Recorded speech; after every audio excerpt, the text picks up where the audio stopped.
Hey guys, so we're around the back of the old Japanese farmhouse and there's a corner over here that we've been neglecting. There's a few herbs and things growing in there, but what happens is the water runs off the roof up there. There's no gutter, water gutter, and it just comes down onto the ground there and then washes around the corner through this garden and then passes along that wall, taking all sorts of dirt and sand with it, and then goes along that wall there and off into the distance there to the stormwater drain. So you can see all the sand it leaves behind. So not a big deal, but it's just one of those things that you just keep looking at. The other thing is, between the house and that brick wall that belongs to the neighbours, there's a very narrow gap. Usually we don't go in there, but for generations people have been throwing broken pottery and pieces of concrete and all sorts of random stuff in there. So we have been too, just because it's just a good place to do that, because it sort of helps break the water up when the water comes off the roof, and rather than having mud.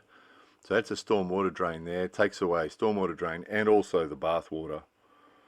So just check that, make sure it was all right, and then just put a little filter on it just to stop stones and things going in there. And that tin, that's actually the back of the well. Some of you would have seen the video. We put a camera down the well. The well's actually in the workshop, but that's the back of the well, and it had a huge piece of tin hanging off it that they'd put there to protect the well for some reason. So there was no need for it to be that long, and every time you went past it you risked being cut on it, so cut that shorter. And now just removing weeds and little bits of paper and rubbish that's blown down there over the years, and some polystyrene that was actually on top of the air conditioning compressor, but it's sort of broken up, so I'll take that away too. And then the plan is just to bring out the bigger pieces of concrete and brick, because they might be able to be used somewhere later, and then the smaller bits, just break them up and make them smaller.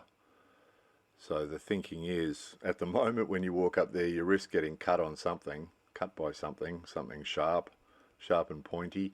Notice too there, that's the water pipe, that's the main water pipe. To the left there you can see the water meter, and then the main water pipe to the house is that pipe that runs along parallel to the wall.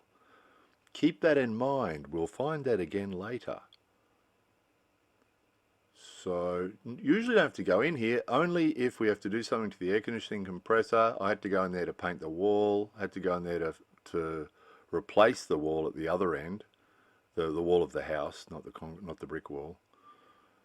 So usually don't have to go in there, but it's just one of those things that it's just a no-go zone pretty much.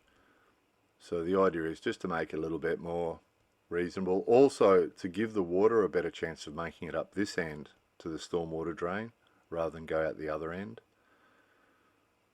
So that's the plan. So this day was like 35 degrees and about 65% humidity, and in between that tin wall and the brick wall there was no breeze at all. It was just hot. So cleaning up the compressor, give it a bit of a clean. It was pretty good condition actually. We put pieces of polystyrene over the top of the compressors, and it keeps the sun off in summer and it keeps the snow off in winter, and it helps the compressors be more efficient.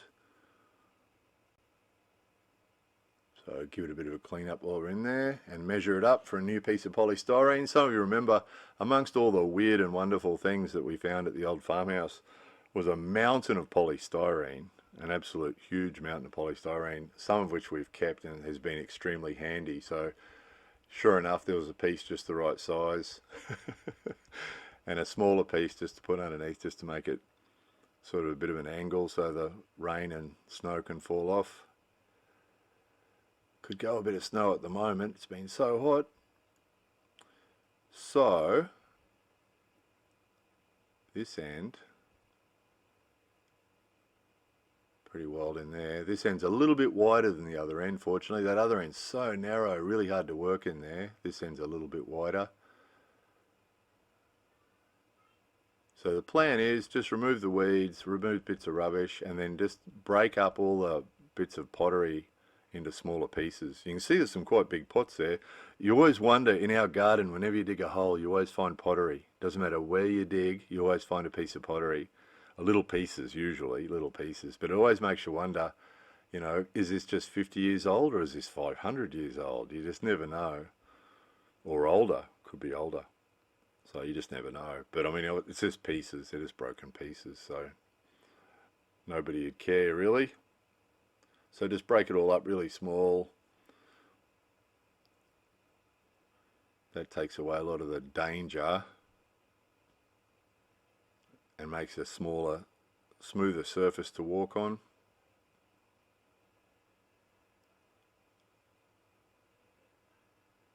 This part of the job was good because it was free. Didn't cost any money at all. Jobs like that are good. Achieving results with zero cost, nothing better than that. So it's just good to have that surface there too. When that water comes off the roof, when we get really heavy rain, it really buckets down. You get a real torrent through here. So rather than just have mud, having material in there like that just sort of helps stabilize it a bit. And now that it's tidied up, a bit more of the water's going to go the other way now and go down to that stormwater drain. Here we go. That's better.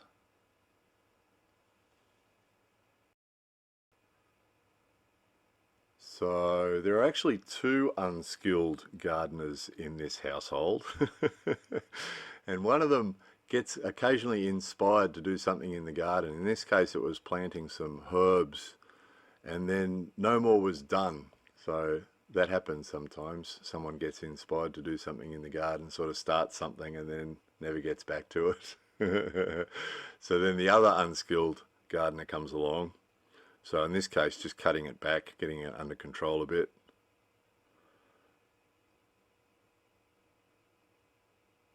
That's more herbs than anybody could possibly eat anyway, surely. So you can see the problem there. All that dirt there was just running straight. Oh, that's a grindstone. So we've got a few things like that in the garden, grindstones and stone bowls and all sorts of old stuff just randomly lying around the garden. Cool, isn't it? So grindstone for grinding grain, of course. So yeah, using little tools digging along here with good reason, because it was suspected there was a water pipe in there, and there was. And after finding that, found this. There was actually two. So guessing one of them, probably that top one, they see that it runs along from the other end there where we mentioned before, comes along underneath the ground here, and then runs under the concrete over there. And one goes to the kitchen there on the corner and then through the rest of the house, and then the other one probably runs over where there used to be a tap there and they took the tap away. So guessing what happened is the same thing we had happen at the front. A pipe was leaking underground, so we had to disconnect the tap. Some of you might remember that project. Had to put a tap in a different place, so that's what's happened here. Speaking of which, just realised we could put a tap there, couldn't we? If we wanted to tap out the back there, because there's the pipe. That would be too easy, wouldn't it? So $2.50, 250 yen for that plastic. Some of you might remember that from the project at the front.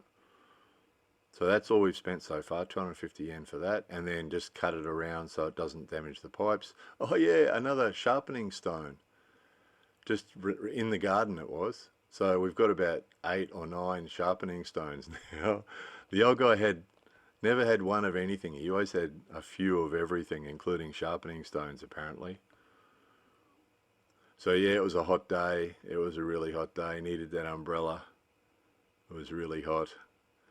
So I had an offcut left over from the job out the front. So just shaping it to make a nice fit against that brick wall there, to stop the stones and things washing through. That works. That's good material. It's sold at the home centre, and it's usually farmers and market gardeners that buy it.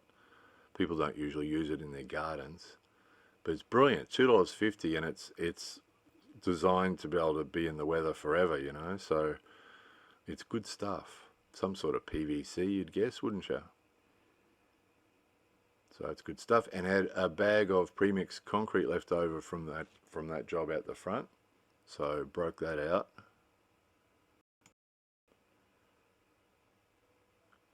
concreted it up. So again, same all the jobs we do at the farmhouse, you know, inside or outside. Nothing's square around the house because it's all old, you know, nothing's square, nothing's perfect, so it doesn't have to be. But anything that we do, if it sort of makes it a bit better, it's worth doing. And in this case, so far we've spent $2.50, so that's pretty good, isn't it? Oh, by the way, too, that plastic, interestingly, we found the concrete doesn't stick to it, which is really good, because that means that when you're doing this job like this, if you get concrete on the plastic, it doesn't matter. You wait till the concrete dries and you just hose the plastic, and the concrete hoses right off the little bits and pieces that are on there. So those trees that we had in these pots and we planted out the front of the house when we first moved in were the wrong trees. We've seen them around the city. Other people have had them around town, and the insects eat them. They seem to be very vulnerable to the weather. They seem to die randomly, so they're just a bad tree.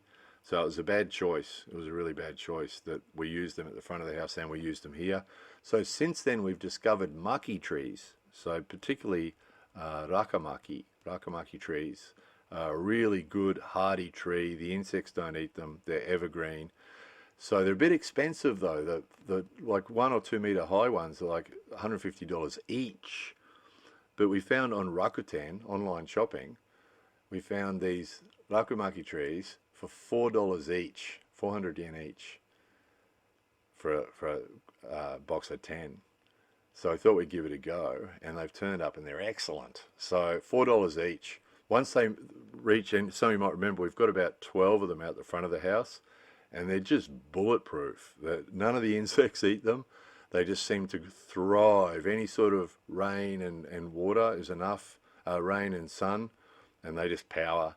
And so they're the right tree. That's the tree. If you want a tree in central Japan, get a rakamaki, you'll love it. It's really good. There's a few different types of maki trees. The rakamaki's got a smaller leaf and they're more bushy, so they use them for hedges. So these will grow. These will grow to 1 or 2 meters high and really bushy.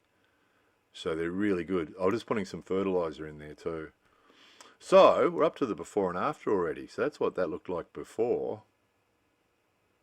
A piece of metal there behind the well to cut yourself on, and random things to break your ankle on or cut your leg on there. This end was the same. Weeds growing all over the place. It was a mess, wasn't it? Alright, so now that's better. You can actually walk from this end to the other end now. I mean, it's still tight between the wall and the brick wall there. It's still a bit tight, but much easier. You don't have to worry about your footing anymore, so you can go all the way through. So that's good. Not that we ever do, but if we need to, if I need to get to that compressor, I'll be able to, or one day I might have to do some more painting in there. That's probably inevitable. And that's what out here looked like. Sort of a bit barren, wasn't it? Just concrete. So that's what inspired the rakamaki. See, you put a couple over there. See, there's 3 over there. They'll grow and get bushy. They'll break it up a little bit, and then a row of them over here, and again they'll grow. So the neighbours have planted those trees you can see over the fence there. Very, very good trees. So these will grow up as well.